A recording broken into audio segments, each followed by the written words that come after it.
الحمد لله رب العالمين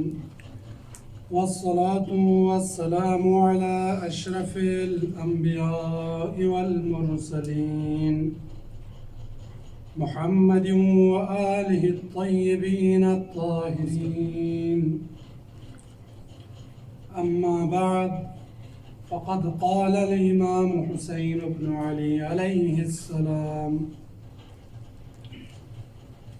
إني لم أخرج أشرا ولا بطرا ولا ظالما ولا مفسدا، إنما خرجت لطلب الإصلاح في أمة جدي، أريد أن آمر بالمعروف وأنهى عن المنكر.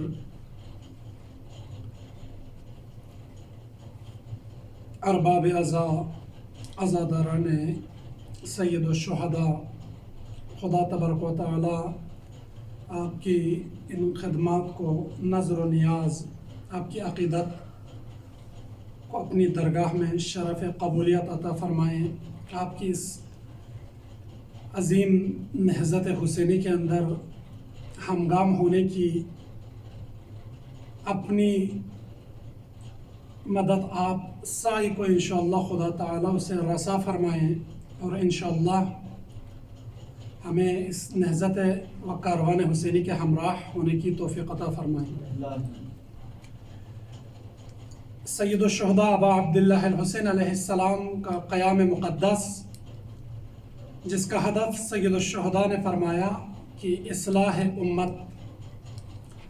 اور اصلاح امت کے لیے جو طریقہ کار اور جو روش اپنایا وہ امر بالمعروف و نہی عن المنکر قرار دیا. سید الشہداء ابا عبداللہ الحسین علیہ السلام ایک ایسے زمانے میں یہ وصیت نامہ تحریر فرما رہے ہیں. اس زمانے میں شجرہ خبیثہ بنو امیہ نے ایک دین ڈیزائن کیا تھا اسلام کے بالمقابل. اس دین کے تحت لوگوں کے اعتقادات، لوگوں کے افکار، لوگوں کے عقائد، لوگوں کے طور طریقے، لوگوں کی رہن سہن، بود باش، سب کچھ اپنے اس من گڑت خود ساختہ جعلی دین کے مطابق گزروا رہا تھا.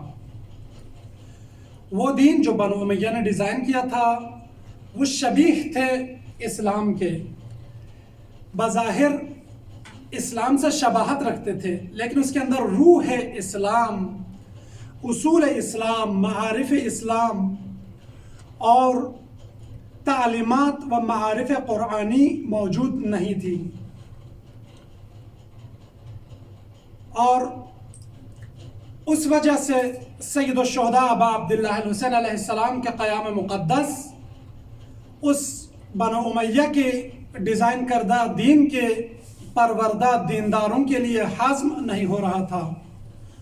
ان کے لیے شکوک اور شبہات، اعتراضات، سوالات اور استفہام ایجاد ہو رہے تھے. امام امت، امام عالی مقام کا فریضہ و وظیفہ یہ تھا کہ بنو امیہ کے دین کے پروردہ افراد کے ذہن سے ان شبہات اور بیجا اعتراضات کو ختم کر دیں. چونکہ تاریخ میں لکھا ہوا ہے یہ حقائق، 20 سال بطور خلیفہ امیر شام نے شام پر خلافت کے عنوان سے حکومت کی، اور لگ بھگ تاریخ کے مطابق 42 سال اس نے حکومت کی. 42 سال، اور 42 سال ایک بہت بڑی ٹائم پیریڈ اور بہت بڑا دورانیہ ہوتا ہے. 2 نسل اس دورانیے میں پرورش پا کر بڑا ہو جاتا ہے، اور 2 نسل رسول اللہ صلی اللہ علیہ وآلہ وسلم کی رحلت کے بعد 2 نسلوں کے اوپر ایک خاص حکمت عملی کے تحت، شیطانی حکمت عملی کے تحت اس نے کام کیا، اور جو اپنی من پسند جعلی دین گاڑا تھا اس دین کے تحت لوگوں کے افکار کو اپنی قابو کے مطابق، اپنی من پسند دین کے مطابق ڈالنے کی کوشش کی. روایت میں لکھا ہوا ہے کہ 9000 سخنور اہل منبر اور 4000 خطیب خطبہ جو فصاحت کے ساتھ بلاغت کے ساتھ بنو امیہ کی طرز و تفکر کو ترویج کرتے تھے۔ اس شیطانی ہتھ کنڈے کے تحت اہل بیت اسلام محمدی، اسلام علوی، اسلام حسینی سے اس وقت کے حجاز، مدائن، بصرہ، کوفہ تمام لوگوں پر اس نے ان کی اذہان کو اسلام محمدی سے، اسلام حسینی سے موڑ دیا۔ اس پس منظر میں جب آ کر امیر شام ہلاک ہو جاتا ہے اور سید الشہداء ابا عبداللہ الحسین علیہ السلام سے بیعت کا تقاضا کرتا ہے، تو اس وقت سید الشہداء کا اپنے برادر ارجمند کے لیے تحریر کردہ اس وصیت نامے کا یہ حصہ قطعہ جو آپ کے سامنے تلاوت کیا، انی لم اخرج اشرا ولا بطرا، یہ معنی پیدا کرتا ہے۔ وگرنہ آج ہم دیندار ہیں، الحمدللہ ایک حد تک ہم دیندار ہیں، ہم نسل اندر نسل تشیع سے تعلق رکھتے ہیں۔ ہم یہاں پر سوال ہمارے لیے جنم لیتا ہے کہ ایک امام معصوم جس کا فعل بھی، جس کی تدبیر بھی، جس کے اعمال، جس کے رد عمل، جس کے افکار، جس کی باتیں، سب کچھ پر عصمت کا سایہ ہو، اس کے لیے اپنے کام، اپنے فعل کے لیے ایسی توجہ کی کیا ضرورت ہے؟ یہ معمہ اس وقت حل ہوتا ہے جب ہم کربلا سے پہلے کے اس منظرنامے پر آ کر احاطہ کریں، پھر اس وقت یہ وصیت نامہ بھی ہمیں سمجھ آتا ہے۔ اور سید الشہداء کے لیے جو درپیش ماحول تھے، خشک مقدس مآبی کا ایک فضا تدین اس وقت چھایا ہوا تھا، وہ بھی سمجھ آ جاتا ہے۔ اس فضا میں سید الشہداء قیام فرما رہے ہیں، انی لم اخرج اشرا ولا بطرا، میں قیام نہیں کر رہا، میرا خروج کا مقصد یہ نہیں کہ شرارت پھیلاؤں یا حرج و مرج ایجاد کروں یا ظلم کے لیے میں قیام کر رہا ہوں، ایسا نہیں۔ چونکہ اس وقت درباری ملا، درباری مفتی، درباری اہل قلم، درباری اہل سخن، انہوں نے فتویٰ دیا ہوا تھا جو بھی کسی بھی طریقے پر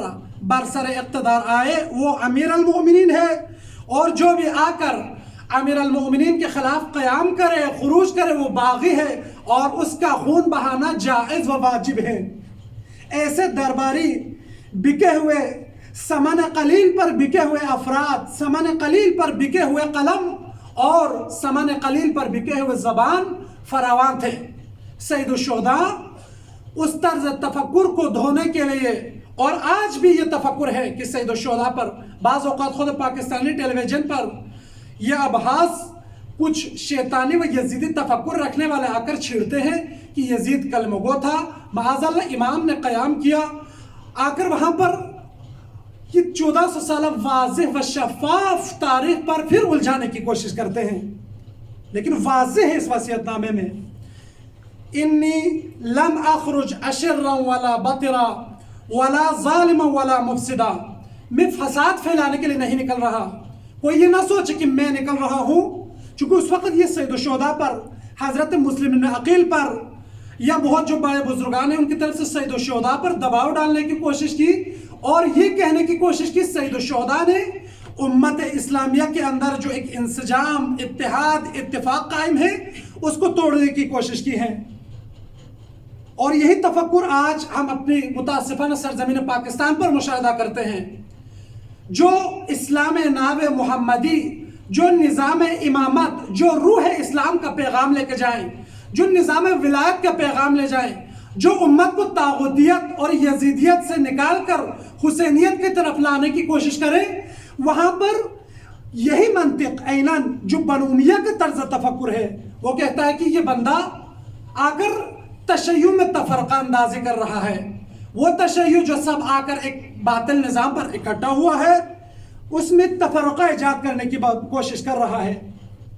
سید الشہداء کا قیام قرآنی قیام ہے۔ سید الشہداء بانی اتحاد، داعی اتحاد ہے۔ سید الشہداء اتحاد چاہتا ہے، لیکن ایسی اتحاد نہیں کہ جا کر کسی باطل ایک جرثومے کے اوپر جا کر لوگوں کا اجتماع نہیں چاہتا، بلکہ اتحاد قرآنی جو ایک مکتب ہو، ایک واضح راہ ہو، اور اس واضح راہ و اس خط پر امت کو لا کر ایک امام کی قیادت میں لا کر حرکت کرانا، یہ اتحاد ہے۔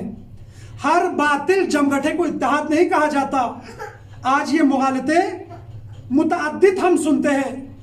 خطبات سے سنتے ہیں، اہل قلم سے سنتے ہیں، مباحثوں اور مناظروں اور مجادلات میں ہم یہ سنتے ہیں کہ فلان آ کر اس سرزمین پر اتحاد تشیع کو پارا کر رہا ہے۔ ارے نادان، اتحاد اول اسلامی و قرآنی موضوع ہے۔ تم اسلام کی ابجد سے نابلد ہو۔ اتحاد ہر جمگھٹے کو نہیں کہا جاتا۔ اتحاد ایک آئیڈیالوجی کے اوپر ایک امام کی رہبری میں آ کر جمع ہونے کو، اتحاد میں عدد شرط نہیں ہے، عدد زیادہ ہونا، عدد کم ہونا شرط نہیں ہے۔ اتحاد قرآن نے ذکر کیا ہے، وَاعْتَصِمُوا بِحَبْلِ اللَّهِ جَمِيعًا، اس میں کوئی ایسی قید نہیں، سب کے لیے حکم ہے۔ جمیعاً آپ نے آ کر پنجہ گاڑنا ہے اور اس حبل خدا کو پکڑنا ہے، لیکن اکثریت ہو، فلان ہو، ایسے کوئی قید نہیں۔ وَاعْتَصِمُوا بِحَبْلِ اللَّهِ جَمِيعًا۔ پس سید الشہداء ایک ایسی تمدن، ایک ایسی تدین، ایک ایسی دینداری میں پرورش یافتہ دینداروں سے مواجہ تھے جو سید الشہداء کے قیام کو مشکوکانہ، مشتبہانہ انداز سے نگاہ کر رہے تھے۔ وہ اظہار بھی کر دیا، بہت ساروں نے کہا کہ حسین ابن علی کا قیام، جناب مسلم ابن علی کا قیام کوفے کی امت کی اتحاد کو پارا کرنا ہے۔ حضرت محمد سید الشہداء کا قیام مدینے سے، مکے سے خروج کرنا، حج ترک کر کے نکلنا، یہ امت کی اتحاد کو پارا کرنا ہے۔ سید الشہداء کیا فرماتے ہیں؟ یہ موارد ہرج مرج کے لیے بھی نہیں نکل رہا، امت کے اتحاد توڑنے کے لیے بھی نہیں نکل رہا، ظلم و فساد کے لیے بھی نہیں نکل رہا، بلکہ میں مصلح بن کر نکل رہا ہوں۔ میں مفسد بن کر نہیں، میں مصلح بن کر نکل رہا ہوں۔ انما خرجت لطلب الاصلاح، سید الشہداء مصلح بن کر آئے۔ سید الشہداء وارث انبیاء ہے۔ زیارت عاشورہ میں ہم پڑھتے ہیں، السلام علیکہ یا وارث آدم صفوت اللہ، سلام ہو، درود ہو وارث آدم پر، سلام و درود ہو وارث ابراہیم پر، سلام و درود ہو وارث اسماعیل خلیل پر، سلام و درود ہو وارث عیسیٰ کلیم پر۔ یہ انبیاء کا وارث، سلالہ نبوت، فرزند زہرا مصلح بن کر نکلے تھے اصلاح کے لیے۔ اور گزشتہ مجلس میں بھی آپ مومنین کے سامنے عرض کیا، اصلاح وہاں پر کی جاتی ہے جہاں پر فساد اور خرابی ایجاد ہو چکی ہو۔ آپ کے سامنے ایک پہلو عرض کیا تھا، اور یہ نقطہ بھی عرض کیا تھا کہ امت جو سید الشہداء و عبداللہ الحسین جس امت سے مواجہ ہوئے تھے، وہ آفات کے زد میں تھے۔ ایک یا دو چھوٹی آفت کی زد میں نہیں تھی کہ اسے جا کر چند مواعظ کرے، چند پند و نصائح کی باتیں کرے، کچھ شیرین لب و لہجے سے جا کر بات کرے اور ان کی اصلاح کریں، بلکہ امت کی آفت زدگی اس نہج پر پہنچ چکی تھی کہ ایک بہت بڑی مصلح کی خون کی ضرورت تھی، چونکہ امت کو ایک ایسی خطرناک ترین آفت لاحق ہو چکی تھی کہ جو تمام آفات کے اوپر بھاری تھا۔ بے شعوری لاحق ہو چکی تھی، اور پراکندگی، امامت سے دوری، اور سب سے بڑھ کر بے شعوری اور بے دردی، اپنے دین کی نسبت درد ختم ہو چکا تھا اس امت کے اندر۔ اب سید الشہداء و عبداللہ علیہ السلام فرماتے ہیں، انما خرجت لطلب الاصلاح، میں اصلاح کے لیے نکل رہا ہوں۔ اس پامال شدہ، خراب شدہ امت جس نے اپنی قرآنی شکل کو کھو دیا ہے، اب اس پر پھر سے جہالت کے وہ اقدار پھر سے اس کے اوپر نمایاں ہونے لگے ہیں۔ اب اس کی اصلاح کے لیے، چونکہ خود سید الشہداء ابا عبداللہ علیہ السلام نے خود فرمایا اسی امت سے کہ جن کے سامنے حرمت دین پائمال ہو رہی تھی، حدود خدا کو روندے جا رہے تھے، لیکن وہ ٹس سے مس نہیں تھے، بظاہر دیندار تھے، بظاہر کلمہ گو تھے، بظاہر نماز بجا لا رہے تھے، عبادات انفرادی بجا لا رہے تھے، لیکن روح دین سے دور ہو چکے تھے۔ کوئی بے نمازی تو نہیں تھے، بلکہ جب سید الشہداء عبداللہ علیہ السلام آ کر روز ترویہ 8 ذی الحجہ کو آ کر احرام کھولتا ہے اور حج کو عمرہ میں تبدیل کر کے جب اپنے منزل کی طرف بڑھنا شروع کرتا ہے، اس وقت ساری امت آ کر حج میں مصروف تھے، سب حج بجا لا رہے تھے، کعبے کے گرد طواف میں مصروف تھے، اور اس وقت امام انہی کے درمیان سے گزر کر جاتا ہے، لیکن وہ ثواب کے متوالے امت ثواب کے لیے وہیں پہ رکے رہتے ہیں، امام کو خدا حافظی کر دیتا ہے لیکن امام کی معیت میں نہیں آتا۔ یہ آفت ہے امت کی، بے شعور ہو چکی تھی امت۔ نہج البلاغہ میں امیر المومنین علیہ السلام نے فرمایا کہ لبس الاسلام لبس الفرو مقلوبا، بنو امیہ نے آ کر استسلام کیا ہے، اسلام قبول نہیں کیا۔ لما يدخل الایمان فی قلوبہم، ان کے دلوں میں ایمان داخل نہیں ہوا، فقط لقلقہ زبانی تھا۔ فتح مکہ کے بعد ایک اسلام کی شمشیر سے بچنے کے لیے آ کر کیا کرتا ہے؟ بظاہر اسلام کا لبادہ اوڑھتا ہے اور آ کر اپنے آپ کو اسلام کی اس تلوار سے بچانے کے لیے آ کر استسلام کرتا ہے، وگرنہ ایمان قبول نہیں کیا تھا۔ امیر المومنین کیا فرماتے ہیں؟ لبس الاسلام لبس الفرو مقلوبا، بنو امیہ نے آ کر دین تو اپنایا ہے، اسلام تو اپنایا ہے، کس طرح سے اسلام کا لبادہ اوڑھا ہے لیکن وہ لبادہ الٹا پہنا ہے، یہ امیر المومنین کی تعبیر ہے۔ اور الٹے اسلام سے جب اسلام کو الٹا اپنایا جائے، جب دین کو کج اور منحرف اپنائیں، اس وقت ان کی تدین اور ان کی عبادت، ان کی سیاست، ان کی معیشتی نظام، ان کی رہن سہن، ان کے تعلقات، ان کے روابط، سب پر الٹا اثر پڑتا ہے۔ اور ایک اہم ترین اثر الٹے اسلام کا ان کی فہم اور ان کی درک الٹا ہو جاتا ہے۔ اہل سنت کے ایک بہت بڑے عالم دین، اس نے اپنی کتاب خلافت و ملوکیت میں ایک اہم ترین نقطے کی طرف سوال اٹھایا ہے۔ کہتے ہیں کہ جب حسین ابن علی آ کر قیام کرتا ہے تو لوگ آ کر حسین پر آ کر اعتراض کرتے ہیں، حسین ابن علی کی قیام پر اعتراض کرتا ہے، بجائے اس کے کہ جنہوں نے قیام نہیں کیا ان پر اعتراض نہیں کرتا۔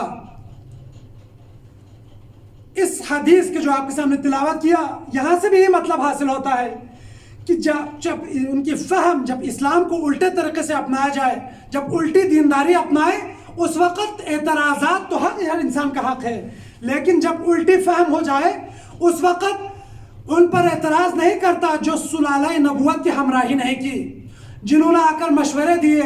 جنہوں نے آ کر ثالثی کے لیے آ کر راہیں پیش کی، ان پر اعتراض نہیں کرتا، بلکہ وہ افراد تقدس کی بڑی بڑی دیواروں کی اوڑ میں چھپ جاتے ہیں۔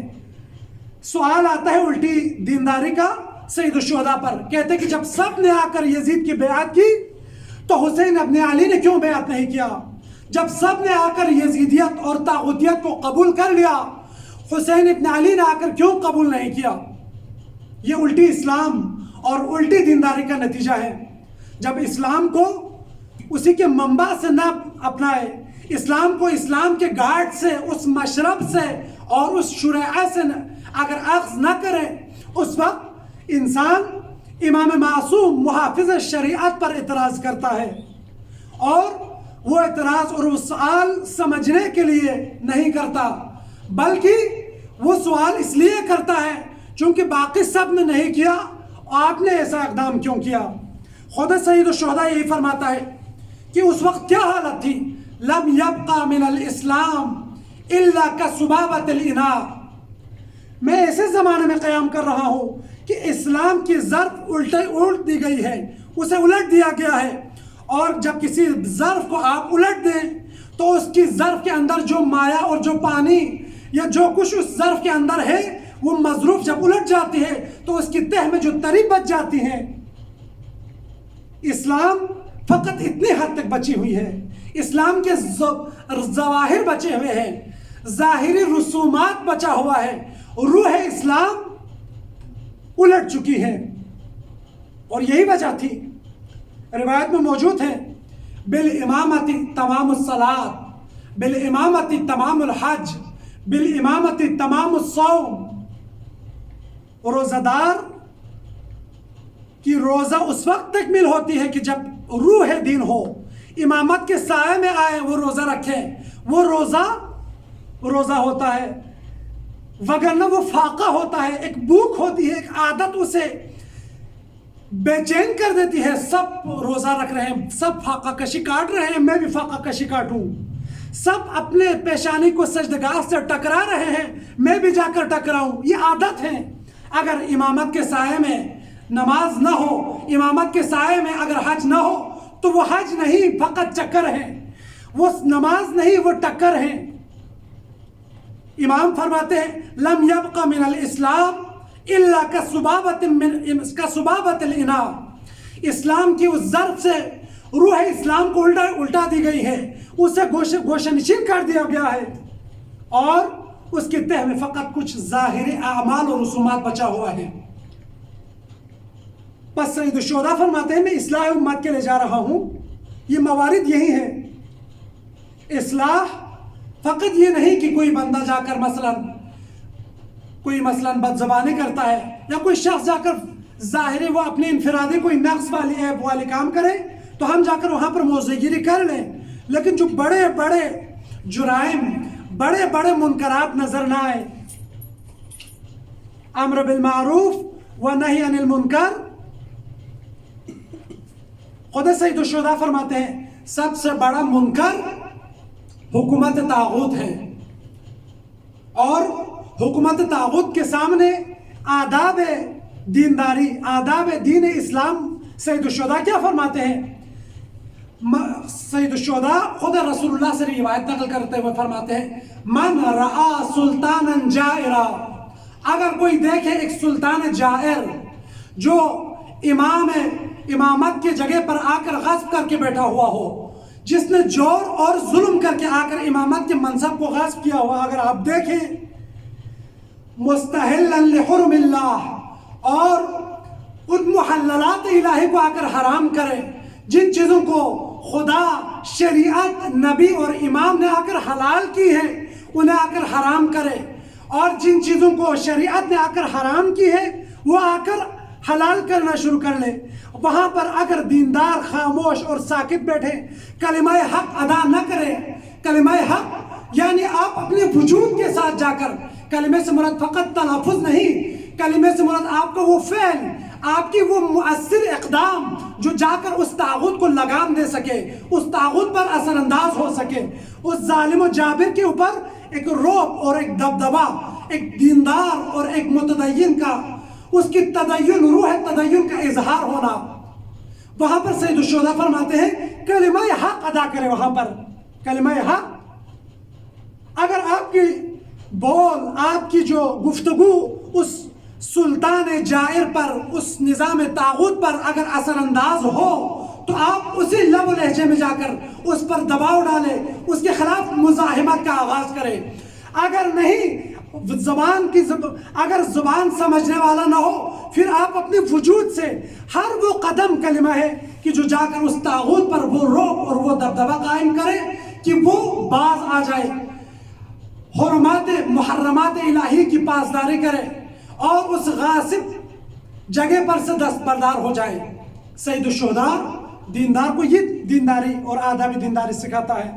من رعا سلطانا جائرا مستحلا لحرم اللہ، اس وقت کیا کرنا ہے؟ آپ نے اپنے عمل سے جا کر اس کو روکنا ہے۔ اگر کوئی نہ روکے تو سید الشہداء کیا فرماتے ہیں؟ خدا کی لعنت ہے اس پر کہ جو دیکھے اپنے آنکھوں سے، جو آ کر حدود الہیہ کو پائمال کر رہا ہو، اس کے سامنے جا کر نصاب دین آ کر، ایک باطل حکومت آ کر، آپ کی مدرسے کی نصاب آ کر ایک حکومت، طاغوتی حکومت بنانا شروع کرے، اور وہاں پر مصلحتوں کی اوڑ میں آ کر خاموش سکوت اختیار کرے، اور اس کا اثر اگلی نسل تشیع کی، اس کی گمراہی کا سبب بن رہا ہو، اور اگر وہاں پر آپ موضوع گیری نہ کریں، وہاں پر آپ مزاحمت نہ کریں، کلمہ حق بلند نہ کریں، سید الشہداء فرماتے ہیں خداوند تبارک و تعالیٰ جس طرح سے اس ظالم کو روز آخرت جس ٹھکانے کا پر اسے لے جائے گا، اسی جگہ پر اس شخص کو بھی لے جائے گا جو ان سب کو دیکھے اور کوئی عکس العمل نہ دکھائے، دام درم سخن عکس العمل دکھائیں وہاں پر۔ آپ کے سامنے پہلا نقطہ عرض کر لیا، بنو امیہ آتا ہے اپنے کفر کے مقابلے کے لیے، اسلام ناب محمدی کا مقابلہ کرنے کے لیے۔ جب وہ دیکھتا ہے کہ دین بمقابلہ دین، جب دین کا کفر سے مقابلہ نہیں ہوتا تو وہ دین بمقابلہ دین کی شیطانی حکمت عملی اپنانے کے لیے آ کر استسلام کرتا ہے، اسلام کا ظاہری لبادہ اوڑھ کر آ کر اسلام بمقابلہ اسلام، تشیع بمقابلہ تشیع، انقلاب بمقابلہ انقلاب، اب یہ حکمت عملی اپناتا ہے۔ اور اس کے بعد وہ کیا کرتا ہے؟ پوری میڈیا، وہاں اس زمانے کا میڈیا کیا تھا؟ قلم اور سخن تھا اس وقت، اور آج بھی یہ اس کی قلم اور سخن کی افادیت اور اہمیت، تاثیر، لوگوں پر تاثر آج بھی محفوظ ہیں۔ اس کے علاوہ آج کے زمانے کی وہ ہمیں ہر میڈیا، ہر وہ مؤثر ذریعہ ابلاغ جو جا کر آپ اپنی آئیڈیالوجی اور آپ اپنے تفکر اور اپنے مذہب کو غلبہ دینے کے لیے استفادہ کر سکتا ہے، اس کے زیر سے لا کر مزاحمت ایجاد کریں۔ اگر نہ کریں، خدا تبارک و تعالیٰ آپ کو وہی انجام سے دوچار کرے گا جو اس سلطان جائر کا ہوگا۔ بنو امیہ کا طرز تفکر، ایک بہت بڑی اور شاخص کیا تھی ان کی؟ میں خلاصہ عرض کرتا ہوں۔ فرقہ مرجعہ، جسے تواریخ نے لکھا ہے، فرق و مذاہب کی کتب نے، ملل والنحل جنہوں نے اس پر بحث کی ہے، سب کا اتفاق ہے فرقہ مرجعہ جسے بنو امیہ نے ڈیزائن کیا، اس کی کچھ شاخص خصوصیات بیان کرتا ہوں۔ اس وقت ہمارے لیے سید الشہداء کا یہ وصیت نامہ ہمارے اذہان میں خوبصورت معنی پیدا کرے گا۔ اس فرقہ مرجعہ کا کیا تھا خصوصیات؟ اس کا خصوصیت یہ تھا کہ وہ کہتے تھے کہ انسان بے اختیار مخلوق ہے، انسان کا ارادہ نہیں ہے، انسان جو بھی فعل انجام دے، جو بھی عمل انجام دے، جو بھی رد عمل انجام دے، جو بھی سخن بولے، جو بھی نگاہ کرے، وہ خدا اس سے کرواتا ہے، وہ خود نہیں کرتا۔ جو امیر ہے خدا نے اس کو امیر خلق کیا ہے، جو غریب ہے خدا نے اس کو غربت عطا کی ہے، جو مریض ہے خدا نے اس کو مرض دیا ہے، جو صحیح و سالم ہے خدا نے، یعنی نظام علت و اسباب، نظام قدر، نظام قضاء کا غلط تفسیر کیا، اور یہ باطل تفسیر کس لیے کیا تھا؟ کہ اپنی باطل حکومت کو دوام دینے کے لیے۔ وہ قول معروف نہیں ہے، آپ کو پتہ ہے نا کہ جب خلیفہ سوم کو جب آ کر خلیفہ دوم کی قتل کے بعد جب خلیفہ سوم کو چننے کا موقع آتا ہے، اس وقت ابو سفیان جو فتنہ تھا، ابو الفتنہ تھا، اس تک یہ پیغام پہنچتی ہے کہ اسلام کا جو ہے خلافت کا منصب ہمارے خاندان کی کسی فرد کو مل رہا ہے۔ اس وقت اس نے کیا کہا؟ اس نے یہی کہا تھا کہ اب اس گیند کو ہم اپنے درمیان ایک دوسرے کے حوالے کرتے رہو، بنو ہاشم کو کبھی نہ دینا۔ اس کربلا کا ریشہ پیچھے ہے۔ یہ پیغامات سمجھنے کے لیے تھوڑا تاریخ میں بھی جھانکنے کی ضرورت ہے۔ ان تمام فتنوں کو آ کر سید الشہداء آ کر خنثی کرتا ہے، ان کو نابود کرتا ہے۔ اسی لیے رسول اللہ صلی اللہ علیہ وآلہ وسلم نے فرمایا ان الحسین مصباح الہدی و سفینۃ النجاہ۔ جب فتنے آئے، جب 50 سالوں پر محیط پس منظر رکھنے والے فتنے آ کر ایک زمانے میں آ کر اپنے فتنے کی شیطنت اور اس فتنے کی فتونت باز ہو جائے، اس وقت لوگوں پر امر دین مشتبہ ہو جائے، لوگوں کو کوئی دین کا راہ سجھائی نہ دے، لوگ یہ کہنے لگے کہ یہاں پر بھی صحابی رسول ہے، یہاں پر بھی صحابی رسول ہے، یہاں پر بھی دیندار ہے، یہاں پر بھی دیندار ہے، یہاں پر بھی معمم ہے، یہاں پر بھی معمم ہے۔ جب مشتبہ ہو جائے اس وقت ایسے راہوں کے لیے، ایسے دلوں کے لیے حسین ابن علی نجات کی کشتی ہے۔ بر محمد والے محمد صلوات، اللہم صلی علی محمد والے محمد وعجل۔ پس عزاداران سید الشہداء ابا عبداللہ الحسین علیہ السلام کا یہ قیام بہت ہی باعظمت قیام ہے، بہت ہی باعظمت، اور یہ قیام جس نے آ کر اسلام کو زندہ کیا، اسلام کو احیاء کیا، اسلام کو نشأت ثانیہ ہم کہہ سکتے ہیں، حقیقتاً کہنے کی بات نہیں، اسلام کا نشأت ثانیہ ہے کربلا۔ ایک دفعہ اسلام اور تشیع اور قرآنی تعلیمات کو کھلم کھلا پائمال کرے اور کہیں کہ یہ بنو ہاشم کا ڈھونگ ہے، اور یہ بنو ہاشم کی کوئی وحی نازل نہیں ہوئی، کوئی خبر نہیں، کوئی ملائکہ نہیں، کوئی قیامت نہیں، جب یہ تفکر آ جائے اور دینداروں کو دینی لبادب کے اندر ان سے دروح دین ان سے کھینچ لیا جائے، اس وقت کربلا کی ضرورت ہے۔ اس وقت کربلا آ کر صد ایجاد کرتا ہے، مزاحمت ایجاد کرتا ہے، اور آ کر ان سرگردان دینداروں کو آ کر پھر سے آ کر منارہ ہدایت بن کر وہی ہدایت کا چراغ دکھاتا ہے اور راہ دین ان کے سامنے آشکار کرتا ہے۔ سید الشہداء نے بہت عظیم قربانی دی۔ ہم آج 5ویں محرم ہر روز کربلا کے ایک ایک کردار ہم سنتے آئے ہیں، کربلا کا آغاز بھی سنا ہے، کربلا کے وسط کے کردار بھی سنے ہیں۔ آج میں آپ کے سامنے آپ آئے ہیں فرش عذاب پر مقاصد لے کر، میں ایک ایسے گھرانے کا تذکرہ کرنا چاہوں گا کہ جو گھرانہ واقعاً جنہوں نے اس امامت کے لیے، نظام ولایت کے لیے، احیاء دین کے لیے امامت کے ساتھ فوق العادہ وفاداری نبھائی، پورا گھرانہ اس قیام کے اندر شامل ہے۔ وہ کردار کل آپ نے سنا، وہ مظلوم سفیر، وہ حسین کا مظلوم غریب سفیر جس نے انتھک کوشش کی امت کو بیدار کرنے کے لیے، امت کو اصلاح کرنے کے لیے، امت کو اسی خط پر لانے کے لیے،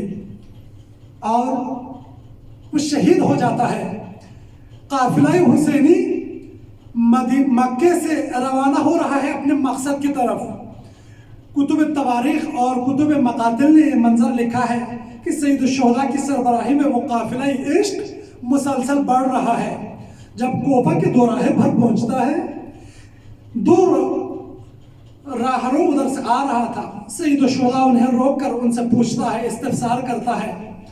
تو وہاں سے یہ خبر معلوم ہوتی ہے کہ سید الشہداء کا وہ معتمد، وہ موثق، وہ انتھک سفیر اپنا فریضہ نبھا کر امامت کا عہد پورا کر چکا ہوتا ہے، اور مظلومیت کے ساتھ اس کا سر کوفہ کے دوراہے پر آ کر لٹکایا گیا۔ یہ خبر سید الشہداء جب سنتا ہے، سید الشہداء کلمہ استرجاع ادا فرماتا ہے، انا للہ و انا الیہ راجعون۔ سید الشہداء کا دل مغموم ہو جاتا ہے، سید الشہداء کا دل مغموم ہو جاتا ہے، امامت کا ایک اہم ترین رکن گر گیا ہے۔ سید الشہداء جناب زینب بنت علی سے مخاطب ہو کر فرماتے ہیں، بہنا جا کر مسلم ابن عقیل کے فرزندوں کو لے آئے میرے پاس۔ جناب زینب بنت علی اہتمام کے ساتھ جاتی ہے، جا کر روایت میں لکھا ہے کہ جناب مسلم ابن عقیل کے فرزندوں کو لے آتا ہے، سید الشہداء کے پاس لاتا ہے۔ سید الشہداء ان کے ساتھ انتہائی نوازش اور شفقت کے ساتھ برتاؤ شروع کرتا ہے،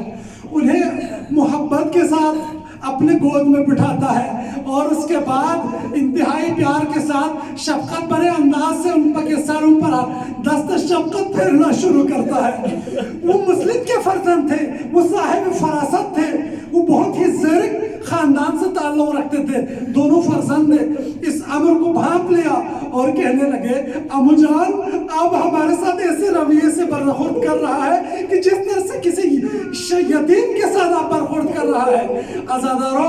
اس کے بعد معاملہ، اس کے بعد روایت میں لکھا ہے کہ یہ قافلہ جاتا ہے، یہ قافلہ اپنے انتہا کو پہنچتا ہے۔ روایت میں لکھا ہے کربلا کا ماجرا ختم ہو چکا ہوتا ہے، عصر عاشور کا واقعہ آتا ہے، وہ خوفناک منظر، عمر سعد لعین حکم کرتا ہے خیام حسینی پر ٹوٹ پڑو، سارے اصحاب اور سید الشہداء کے سارے بوفا اصحاب بنو ہاشم شہید ہو چکے۔ اس وقت قیامت کا منظر برپا ہوتا ہے۔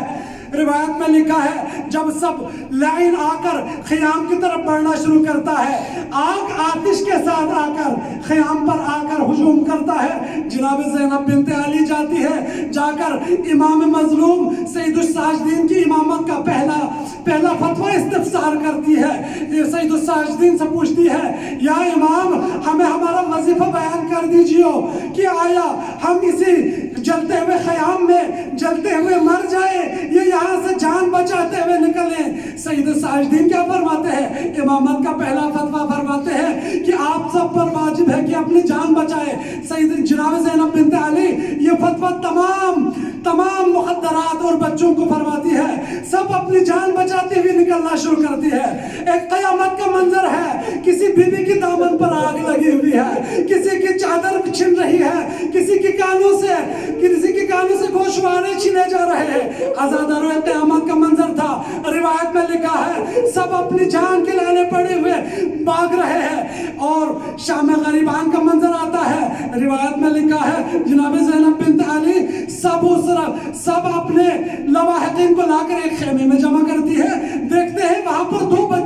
دو چھوٹے بچے وہاں موجود نہیں ہے۔ روایت میں لکھا ہے کہ وہ مسلم ابن عقیل کے 2 چھوٹے یتیم بچے جو تازہ اپنے باپ کا سایہ اپنے سر سے گھما چکا ہے، وہ صحرا کی طرف اس لعین کی لشکر کی ستم دیکھ کر خوف کی وجہ سے بھاگتے راہ بھٹک گئے، اپنے قافلے سے راہ جدا کرتا ہے۔ روایت میں لکھا ہے یہاں پر مقاتل نے 2 طرح کی روایت ذکر کی ہے، میں ایک روایت آپ کے سامنے عرض کرتا ہوں۔ روایت میں لکھا ہے وہ بچے اپنا قافلہ بھٹک کر باغ چلتا ہوا جاتا ہے، ایک جگہ پر پہنچ جاتے ہیں، ایک خاتون ایک جگہ پر مشکیزے میں پانی بھر رہی تھی، اس خاتون کی نگاہ آ کر ان 2 چھوٹے معصوم بچوں کی نگاہ پر پڑتی ہے، دیکھتے ہیں ان کے بال اور ان کے لباس خاک آلود ہے، آ کر پوچھتی ہے، اے بچوں آپ اپنے والدین کے ہمراہ کیوں نہیں ہو؟ آپ اپنے والدین کے ہمراہ کیوں نہیں ہو؟ اس خطرناک خوفناک بیابان میں آپ تنہا کیوں ہو؟ تو روایت میں لکھا ہے وہ بچے کہنے لگتی ہے کہ ہمارے والدین شہید ہو چکے ہیں، ہمارے بابا شہید ہو چکے ہیں اور ہمارے مولا ہمارے آنکھوں کے سامنے شہید ہو چکے ہیں، ہمارے قافلے سے ہمارا راہ جدا ہو چکا ہے، اب ہم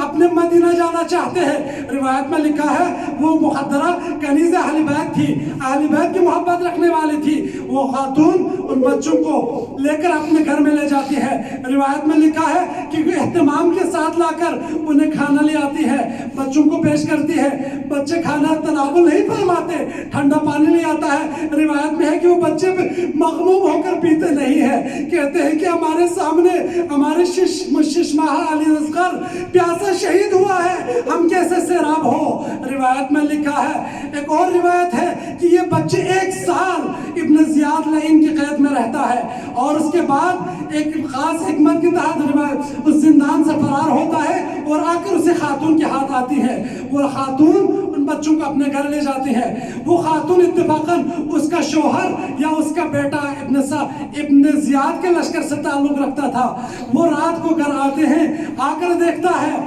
رات کو آ کر اپنے گھر میں جو چھوٹے بچوں کی صدا سنائی دیتی ہے وہ لعین آ کر پوچھنے لگتا ہے تم کون ہو؟ تو وہ بچے آ کر پوچھنے لگتا ہے آپ کون ہے؟ تو وہ لعین کہتا ہے میں اس گھر کا صاحب ہوں، اور کہتے ہیں کہ آپ لوگ کون ہو؟ تو وہ بچے کہنے لگتے ہیں، بڑے سہمے ہوئے ہیں، وہ کہنے لگتے ہیں اگر آپ اس گھر کے صاحب ہو، اگر آپ ہمیں وعدہ دیں، اگر ہمیں نہیں مارو گے، اگر ہمیں قتل نہیں کرو گے تو ہم ہمارا تعارف آپ کے سامنے بیان کریں گے۔ روایت میں لکھا ہے اس شقی انسان نے جھوٹا وعدہ دیا۔ اس وقت بڑا فرزند مسلم بن عقیل کا آ کر ان کا تعارف بیان کرتا ہے کہ ہم مسلم بن عقیل کے فرزند ہیں، ہمیں 1 سال اتنے زیاد کی قید میں صعوبت اور مشکلات میں رکھا گیا اور آج ہم فرار ہو کر آئے ہیں۔ جب یہ سننا تھا کہ وہ لعین کہتا ہے موت سے فرار کر کے میرے ہاتھ مارے جانے کے لیے آئے ہو عزادارو، اس کے بعد وہ خاتون آتی ہے، اس مرد کے شقی کے سامنے مزاحمت ایجاد کرتی ہے،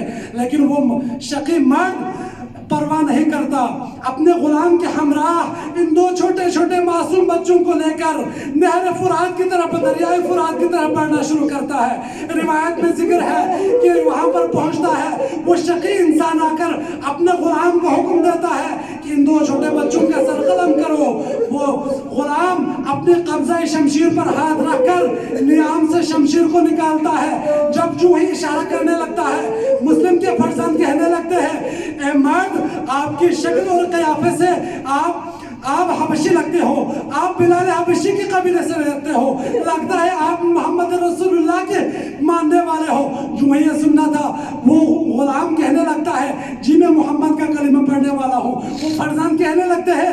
آپ علی مرتضیٰ کا نام آپ نے سن رکھا ہوگا، تو وہ کہتا ہے کہ میں علی مرتضیٰ کا بھی نام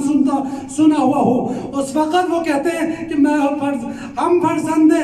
فرزند مسلم ابن عقیل ہے، ہمیں اس طرح سے مظلومیت کے ساتھ لایا گیا۔ جب وہ ماجرہ سناتا ہے تو وہ غلام آ کر شمشیر کو پھینکتا ہے اور روایت کے مطابق وہ کود جاتا ہے دریائے فرات میں، کہتا ہے کہ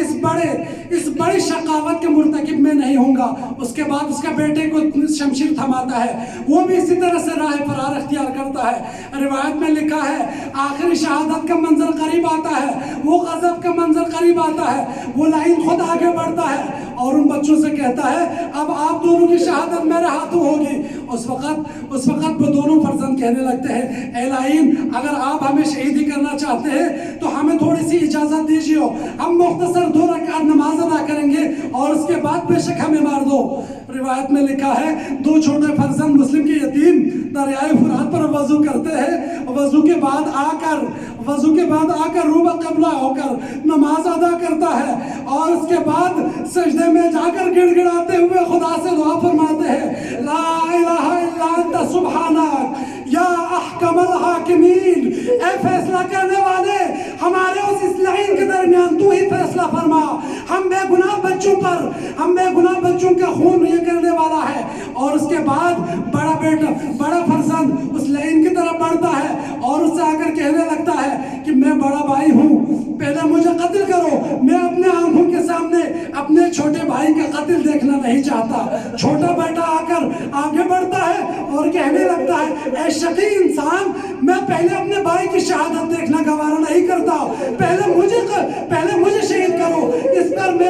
یہ میرا بڑا بھائی ہے، یہ مجھ پر حق پیدا نہیں رکھتا ہے۔ وہ لعین کہتا ہے میں آپ دونوں کی آرزو پوری کرتا ہوں، اور شمشیر کو اٹھاتا ہے، اس زور کے ساتھ ہوا میں لہراتا ہے کہ دونوں مسلم ابن عقیل کے فرزند کی شسر قلم کر دیے جاتے ہیں۔ الا لعنة الله على القوم الظالمين فسيعلم الذين ظلموا أي منقلب ينقلبون۔